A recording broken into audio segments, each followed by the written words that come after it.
ঢিল যদি ছোড়েন তাহলে পাটকেলটি খেতে হবে, এই প্রস্তুতিটাও যেন নিয়ে থাকেন। ওনার তো 109 নম্বর ওয়ার্ড এবং অনন্যা বন্দ্যোপাধ্যায় দুটোতেই আগ্রহ অনেক বেশি।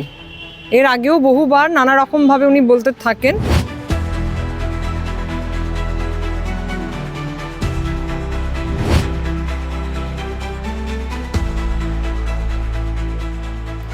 যাদবপুরের যেই বিএলও অশোক দাস, তার মৃত্যু ঘিরে উত্তাল রাজনীতি। অভিযোগ পাল্টা অভিযোগের মাধ্যমে কিন্তু একেবারে উত্তাল পরিস্থিতি শুরু হয়েছে। আর ঠিক এই আবহেই আমরা আমাদের মাঝখানে পেয়ে গিয়েছি তৃণমূল কাউন্সিলর অনন্যা বন্দ্যোপাধ্যায়কে। নমস্কার দিদি। বিজেপি নেতা সজল ঘোষের যেই অভিযোগ যে আপনার বিরুদ্ধে অভিযোগ উঠছে, কালকের সাক্ষাৎকারে আমরা দেখলাম যে বিজেপি নেতা সজল ঘোষ বলছেন যে এই যে গোটা যেই তৃণমূল নেতা নেত্রীদের যাদের যাদের নাম বলেছিল তার মধ্যে কিন্তু আপনার নামটা উঠে আসছে। এক্ষেত্রে আপনি কি মন্তব্য করবেন? অনন্যা ব্যানার্জি এবং রাজু বিশ্বাস কিভাবে তাদের থ্রেট দিত, কিভাবে ছেলে বউকে মারার কথা হুমকি দিয়েছিল, প্রতিনিয়ত যাতে অনুপ্রবেশকারীদের বেআইনি নাম, আনঅথরাইজ নাম, অবৈধ নাম যাতে না কাটতে পারা যায় তার জন্য প্রতিনিয়ত হুমকি দেওয়া হতো। কোথায় বসে ইন্টারভিউ দিয়েছে আমি জানি না, আপনার মাধ্যমে শুনলাম। ওনার তো বসে মানে 109 নম্বর ওয়ার্ড এবং অনন্যা বন্দ্যোপাধ্যায় দুটোতেই আগ্রহ অনেক বেশি। এর আগেও বহুবার নানা রকমভাবে উনি বলতে থাকেন, কিন্তু অদ্ভুতভাবে যে পরিবারের এরকম ঘটনাটা ঘটলো সেই পরিবারের অন্যান্য সদস্যর সঙ্গে কিন্তু তাকে দেখা যায়নি, জানেন। শুধু উনি কেন, যে ব্যক্তিটি অর্থাৎ একজন ভারতীয় জনতা পার্টির এজেন্ট, যিনি এই অভিযোগটা করছিলেন যে তাকে কোনো রকম নাকি চাপ সৃষ্টি করা হয়েছে, অভিযোগ, কোনো সত্যতা নেই, কোনো প্রমাণ নেই।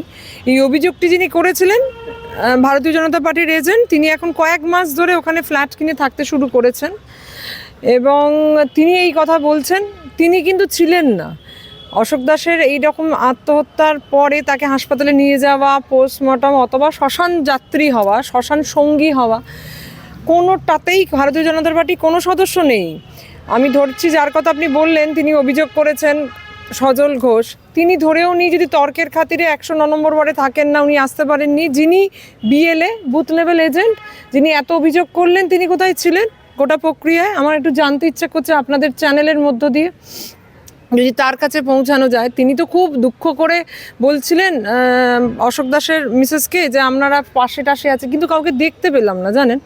ওই যে হাসপাতালে নিয়ে যাওয়া, তারপরে তাকে পোস্টমর্টম করানো, তারপর বাড়ি ফিরিয়ে আনা, তারপরে শ্মশানে গিয়ে শেষকৃত্য, এই যে গোটা পদ্ধতিটার মধ্য দিয়ে কাউকে দেখতে পেলাম না। শুধু দেখলাম চ্যানেলের মাধ্যমে ভেসে বেড়াচ্ছে, চ্যানেলে বসে বসে বাইরে থেকে ঢিল ছোড়া সহজ, তবে ঢিল যদি ছোড়েন তাহলে পাটকেলটি খেতে হবে, এই প্রস্তুতিটাও যেন নিয়ে থাকেন। অকারণে তো যদি দেখাতো যে তৃণমূল কংগ্রেসের কোনো প্রতিনিধি অথবা সরকারি দল অর্থাৎ মাটি মানুষের দল তারা কোনোভাবে চাপ প্রয়োগ করেছে, তার একটি মাত্র উদাহরণ, সেরকম তো কিছু দেখাচ্ছেন না উনি বলছেন এরকম হতে পারে, এরকম করেছেন, মানে সবটাই অনুমান।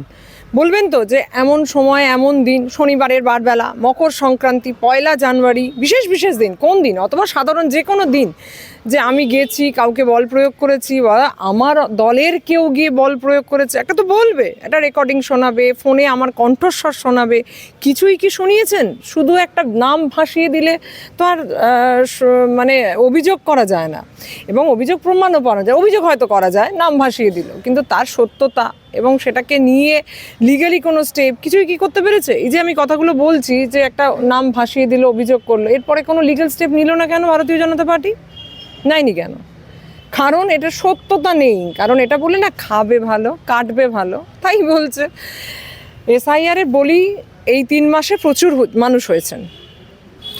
আপনি যেই আগের যে বক্তব্য ছিল যে 56 জন এলাকায় বিএলও যারা কাজ করছেন তারা কিন্তু এই ধরনের অভিযোগ তোলেনি, কিন্তু তার মধ্যে এই যে বিএলও অশোক দাস, তার যে এই আত্মহত্যার যে সিদ্ধান্ত, এটাকে কি আপনি আলাদা করে গুরুত্ব দেবেন? আমি আপনাকে কাল এই তথ্যটা দিয়েছি যে কলকাতা কর্পোরেশনে 109 নম্বর ওয়ার্ডে 57টা বুথ, তার মানে 57 জন ভারতীয় বিএলও মানে বুথ লেভেল অফিসার কাজ করছে তো এখানে। তাহলে শুধু একজনের এই আত্মহত্যাকে কেন চাপ বলে দেখানো হচ্ছে? তাহলে তো এটা একটা ধারাবাহিকভাবে হবে। আরও 56 জন আছেন অশোক দাস ছাড়া, তারা কোথাও গিয়ে বলেছেন যে কোনো সরকারিভাবে কোনো চাপ, দলীয়গত কোনো চাপ, অন্তত ইলেকশন কমিশনকে জানানো, অথবা থানায় জানানো, অথবা আরও যারা আছেন তাদের কাছে জানানো, এরম ধরনের কোনো অভিযোগ তো কেউ করলো না। 57 জনের মধ্যে একজন আত্মহত্যা করেছেন, আরও 56 জন কাজ করছেন, কোথাও কোনো অভিযোগ নেই। শুধু একজন মানুষের ওপরই অভিযোগ মানে চাপ দেব এবং তিনি আত্মহত্যার কারণে সেটাকে এত সরলীকরণ করা যায় কি? তার আত্মহত্যাটা দুর্ভাগ্যজনক, কিন্তু আত্মহত্যার কারণই হচ্ছে সরকারি দলের চাপ, এটা তো হতে পারে না, তাই না? আপনাকে তো এটা মানে আপনাকে বলছি না আমি, যারা অভিযোগ করছে অন্তত তার তো সারবত্তাটা থাকতে হবে যে কী অভিযোগ করছি, তার পিছনে অক্ষত যুক্তি থাকতে হবে। তো যুক্তির তো ধার ধারছেন না, শুধু একটা অভিযোগ, নাম ভাসিয়ে দিলে, সরকারি নাম, সরকারি দল, সরকারের সঙ্গে যুক্ত কোনো মানুষকে যুক্ত করে দিতে পারলে মানুষ ভালো খায়, তাই এটা করেছে। এর পিছনে তো অন্য কোনো কারণ, আমি বারবার লজিক্যালি বলছিলাম যে দেখুন অন্য বিএলও তারা অভিযোগ করেনি, যিনি আত্মহত্যা করলেন এটা সার্কাস নয়, কিন্তু দলবদল নয় যে আজকে আমার মন খারাপ হয়েছে, অভিমান হয়েছে, আমি অন্য দলে চলে গেলাম। যিনি স্বেচ্ছায় মৃত্যুবরণ করছেন তিনি তার সুইসাইড নোটে লিখবেন না? সেখানে তো লিখবেন যে আমার যদি আর মনে হয় যে পরিবারের কারোর নাম লিখবো না আত্মহত্যার কারণে, বাইরের বহিরাগত বাইরের কোনো প্ররোচনায় আমার মৃত্যুবরণ করতে হচ্ছেন, তাহলে সুইসাইড নোটে সেটা লিখবেন না? সেটা একবার জিজ্ঞেস করুন তো। এটার জন্য তো আইন জানতে হয় না, তার জন্য তো জনপ্রতিনিধি হতে হয় না, তার জন্য তো সাংবাদিক হতে হয় না, সাধারণ মানুষও তো বুঝতে পারেন। এই যে বিএলওর মৃত্যু ঘিরে কোথাও কি সফট টার্গেট আপনি মহিলা খাওয়ার কারণে, কি মনে হয়? একেবারেই সঠিক জায়গায় তুমি চিহ্নিত করেছো, মানে পয়েন্টটা ঠিক জায়গায় গেছে। দেখুন, একে তো নির্বাচন আসছে এবং সরকারি দল, সরকারি প্রতিনিধি, সুতরাং সেই জায়গায় দাগিয়ে দিলে সুবিধা হয় প্রচার পেতে, রাজনৈতিকভাবে প্রাসঙ্গিক থাকতে। সেটা বিজেপি একেবারে ঠান্ডা মাথার পরিকল্পনা করেই নেমেছে। এবং পরবর্তীকালে যে পয়েন্টটা তুমি বললেন যে আমি মহিলা প্রতিনিধি বলে বিশেষ করে দাগিয়ে দিলে বেশি বাজারে কাটে, এই শব্দগুলো বলতে আমার রুচিতে বাঁধে, কিন্তু এখন এই শব্দগুলোই চলছে, জানেন।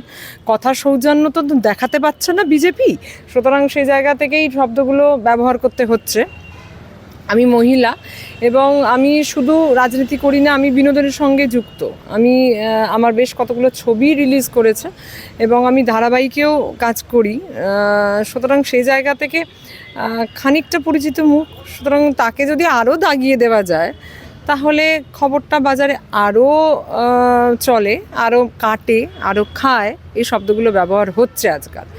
সেটা অত্যন্ত পরিকল্পিতভাবেই ভেবেচিন্তেই করেছেন বলেই আমার মনে হয়।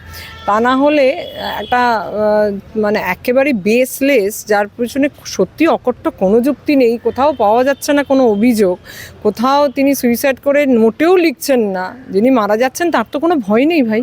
সে তো, তার যদি কোনো রকমভাবে চাপ থাকে সে তো লিখে যাবে, সে তো থাকছে না সেইখানেও, সে লিখছে না, তার অন্যান্য সহকর্মী তারা বলছেন না, তার পরিবার গিয়ে আমার নামে এফআইআর করছে না, দলের নামে এফআইআর করছে না, পাড়ার যে ব্যক্তিটার নাম বলছে রাজু বিশ্বাস তার নামেও করছে না, কোথাও কোনো রকম কিছু করছে না।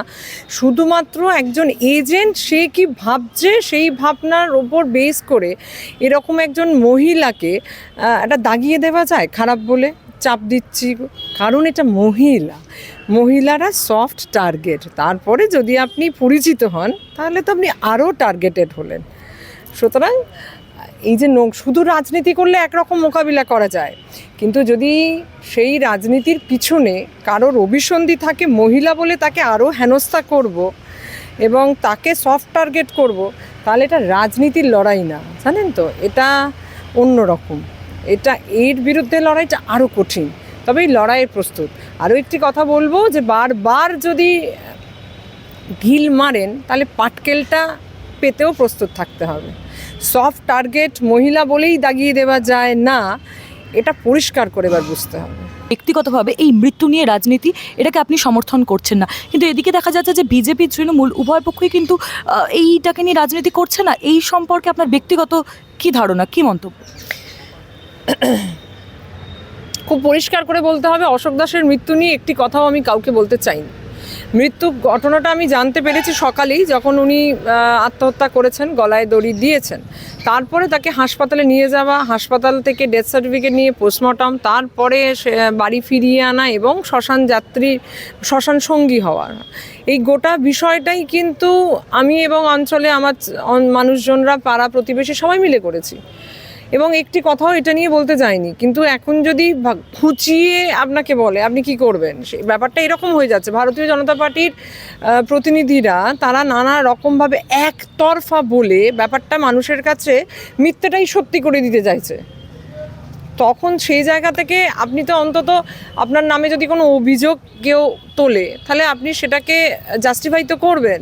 সেই জায়গা থেকে আপনার সঙ্গেও আমার কথা বলা, এবং এই কথা বলাটাকে যদি আপনি রাজনৈতিককরণ মনে করেন তাহলে তো আর কিছু বলার নেই। কিন্তু আমি তো আপনাকে ডেকে বলতে যাইনি যে দেখুন SIR-এর চাপে ওই যে অশোক দাস যে সুইসাইড নোট দিয়েছে, তাতে আমি খবর পেলাম, তাতে করে উনি বলেছেন যে আমার চাপ অনেকটা ছিল।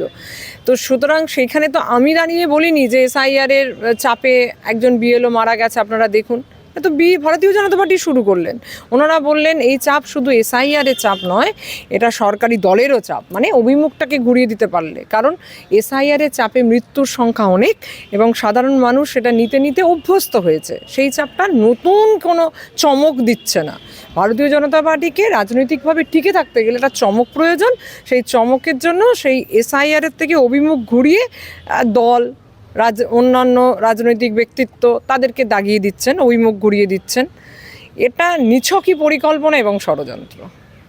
এই যে BLO বা মাঠ পর্যায়ের যে কর্মীরা যারা কাজ করছেন, এদের স্বাস্থ্য বা মানসিক বিষয়ে আপনি কি আলাদা করে এরপরে গুরুত্ব দেবেন এই ঘটনার পরে?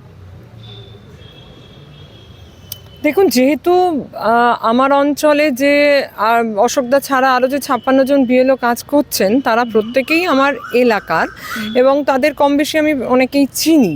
তাই তাদের কোনো রকম মানসিক অসুবিধা হলে নিশ্চয়ই আমি পাশে থাকবো, কিন্তু অন্যভাবে তো থাকা মুশকিল। আমার মানে এই বিষয়ে দেখারও কথা নয়, কারণ তার জন্য একটি মানে একটা অর্গানাইজেশন আছেন যারা দেখবেন, BLO-দের নিজেদের অর্গানাইজেশন আছেন, ইলেকশন কমিশন আছে।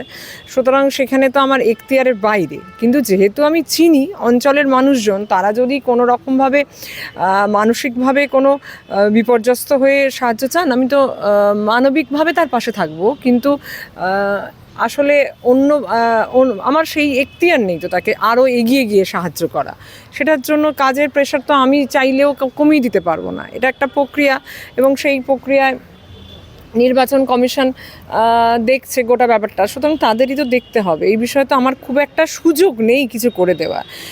চিনি জানি বলে আমি নিশ্চয়ই করে পাশে থাকবো, দেখবো তার পরিবারে যদি কোনো অসুবিধা হয় নিশ্চয়ই দাঁড়িয়ে কথা বলে যদি কিছু করে দেওয়া যায়। কিন্তু আপনি বুঝতে পারছেন তো, আমারও একটা লিমিটেশন আছে, সীমাবদ্ধতা আছে কাজ করতে যাওয়ার। সেই জায়গা থেকে তো আমি আটকে যাব। তৃণমূল নেতৃত্বরা বলেছেন যে এই যে মৃত BLO-র পরিবার, তাদের পাশে থাকবেন। কিভাবে পারিবারিক সাহায্য করা হবে এই বিষয়ে কিছু মন্তব্য করতে চান? সুদীপ্তা দি, অর্থাৎ লেট অশোক দাসের স্ত্রী, উনি আমাকে কাল বলেছিলেন এবং সংবাদ মাধ্যমেও বলেছিলেন যে ওনার বাড়িতে একজনেই আর্নিং মেম্বার ছিলেন তো অশোকদা নিজে। সুতরাং সেই জায়গা থেকে ওনার একটা চাকরি হলে সুবিধা হয়, অর্থনৈতিক সুরক্ষা, এটা তো একটা বড় বিষয়।